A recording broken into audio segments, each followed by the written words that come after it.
आज चाहिँ प्रिय दर्शक दिन हामी उठमा चढ्नुको लागि आएको तर उठमा चढ्नु चाहिँ अलिकति गाह्रो गाह्रो समस्या भयो। यहाँबाट उठ्नु पर्ने हुन्छ। यहाँ अब कतिले छ है, यहाँबाट उठौँ भनेको कि अलिक साह्रो पर्ने रहेछ।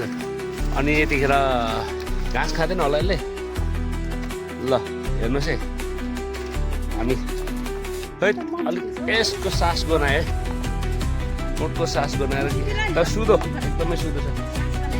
एकदम सुधो छ।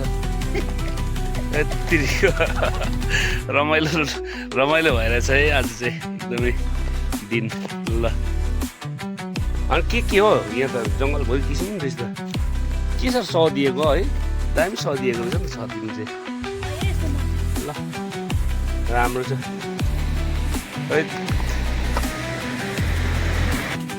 हात्ती मेरा साथी, हात्ती मेरा साथी यस्तो छ। डाइनोसर भएको छ। हामी आयो तर डर पो लाग्दैछ। यति खतरा उभिएको छ नि त अन्त। ल रङ लाउँछ होला यहाँ हेर्नु न